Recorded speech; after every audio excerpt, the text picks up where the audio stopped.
Ahojte mysľomágovia.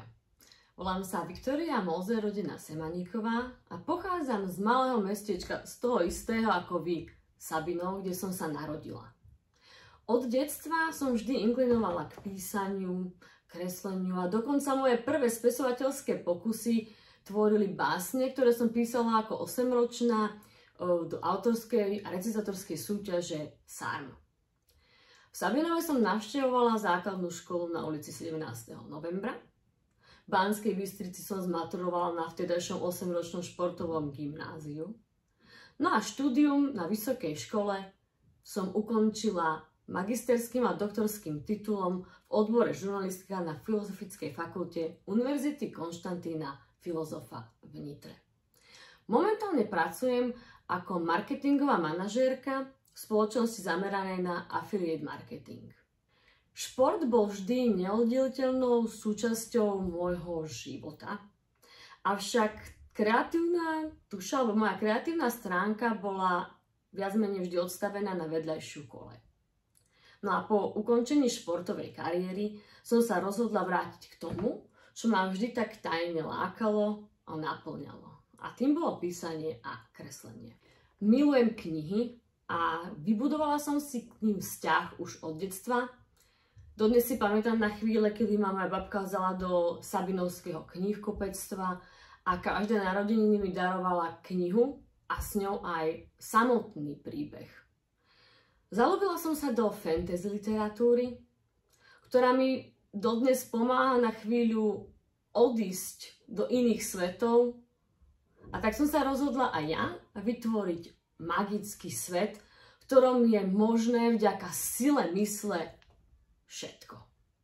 Svet, do ktorého môže na malú chvíľu vstúpiť každý z vás. Možno ste hneď v úvode spozornili, že som vás nazvala mysľomágmi. No a možno sa pýtate, čo to tí mysľomágovia vlastne sú? Čo to znamená? Prečo nás tak oslovila? Mysľomák je vlastne človek, mák, ktorý ovláda silu svojej mysle. Je to teória, že každý z nás používa svoju myseľ, ale nie maximálne, na 100%. Vďaka mágii mysle dokážete všetko.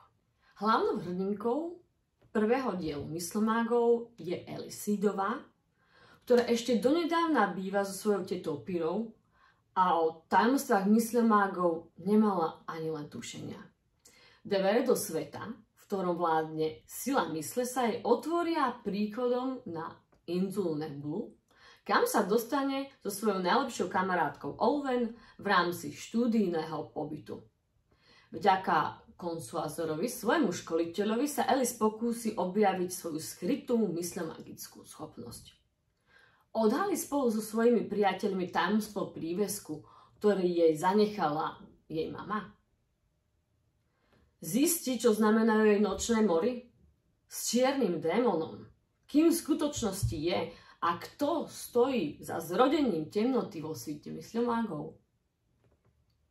Kniha Mysľomágovia, Hmlový ostrov, otvára dvere do sveta, v ktorom je možné takmer čokoľvek. Ja vám prečítam ukážku z knihy Príhovor profesora Shina. Vážení, vítame vás na pôde Akadémie Nebulosa. Vítajte na inzule Nebule, mieste vašich nesplnených prianí. Rukami poukázal na celý akademický senát, usmial sa a nechal slova odznieť v dave. Som Jafar Shine, profesor študijného projektu spoločnosti ONIS a spoločne so svojimi kolegami vám dávame možnosti pátrať po tom, čo vo vás v skutočnosti je. Milí noviti, už ste niekedy rozmýšľali nad tým, kam siahajú medze ľudskej mysle a psychiky? Výraz na tvárach novitov hovoril za všetko. Boli zmetení, nik sa neodvážil odpovedať a všetci čakali na profesorové nasledujúce slová. Ako je, vážený, možné, že na svete existovali a existujú ľudia, ktorí boli či sú označení za nadpriemerne inteligentných, či obdarených fyzickou schopnosťou zvládnuť na prvý pohľad neprekonateľné ciele? Áno, aj takí sú medzi nami. Študenti sa rozhliadali okolo seba, ako by hľadali vinníka. Profesor Shine sa nadýchol. A prečo vlastne svet pozná manipulátorov, telepatov, čítajúcich myšlienky iných, jasnovidcov, či média na komunikáciu s mŕtvými? Položte si túto otázku.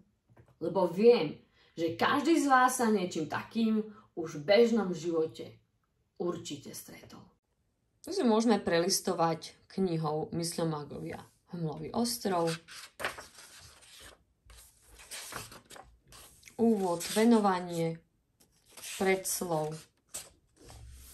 Každú kapitolu zdobí ilustrácia. Môžem takto rýchlo prebehnúť. Ste vedeli, o čom to vlastne je. Tu vám môžem ukázať nejaký grafický program, v ktorom pracujem. A napríklad takto vzniká mapa. Postupne každú jednu vec musíme nakresliť. Teraz iba takto rýchlo naklikám. Každá tá jedna maličká vec je samostatne nakreslená. Až sa napokon vlastne dostaneme takejto finálnej verzii. Ku knihe Myslomágovia Hmlový ostrov prvý diel som v zime v decembri roku 2022 vydala krátku vianočnú novelu Myslomagický zimný príbeh. Je to naozaj útla knižočka, má to 140 strán. Špecifikum je, že obsahuje takéto kreatívne úlohy, ktoré si môžete v rámci studených večerov vyplniť či už sami, alebo so svojimi súrodencami alebo rodičmi. Je deň pred štedrým večerom a v skebene vládne predvianočná atmosféra. Pod oknom 6-ročnej Olwen Ivoryovej sa v noci zakráda záhadné stvorenie. V zime, keď čary ožívajú, magické tvory sa už viac neskrývajú. Vidieť ich však môže len ten, kto sa vie správne pozerať. Myslomagický zimný príbeh je krátkou novelou zo sveta myslomágov, ktorá nesie posolstvo vzájomnej súdržnosti a lásky.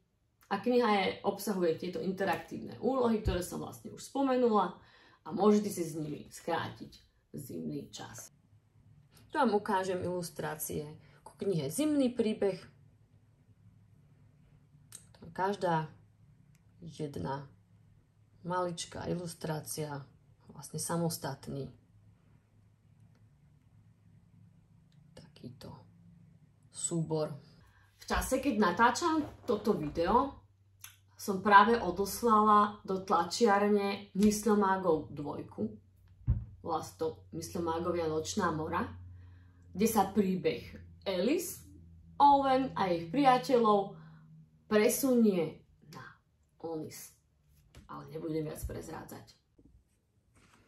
V tomto tubuce vám ukážem, ako vlastne sa pripravujú podklady a dáta pre tlač.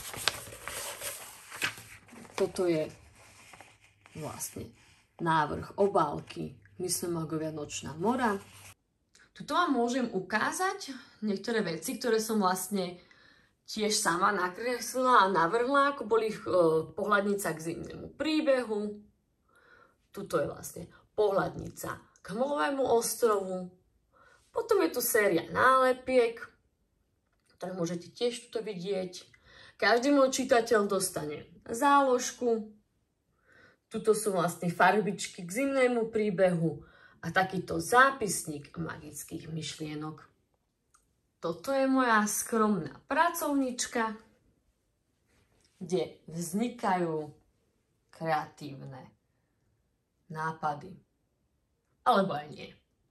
Prečo vravím alebo aj nie? Smejem sa preto, lebo magické príbehy nevznikajú len tuto v tejto pracovni, vznikajú vlastne všade. Ja rada píšem v posteli, vo vlaku, poznámky alebo nejaké nápady si zapisujem skoro vždy do tohto zápisníka magických myšlienok. Stále ho mám po ruke, pero niečo mi zíde na to by bolo dobré, ak by sa to stalo. Zapíšem si, zapisujte si svoje nápady. Je to veľmi dôležité. Nikdy neviete, kedy sa vám zídu. Chcela som napísať takú knihu, ako by som si rada prečítala ja sama. A tak mi neostáva nič iné, len dúfať, že svet myslomágov, ktorý som vytvorila, si nájde aspoň niekoľkých fanúšikov. A čo by som vám chcela odkázať do budúcnosti? Decka, čítajte knihy. Izba bez kníh je ako telo bez duše. A kníh nikdy nie je dosť. Ak máte svoje sny, choďte si za nimi, nezdávajte sa, tvrdo pracujte. A ak vás môj projekt, moja kniha oslovila, neváhajte si ju prečítať. Ahojte!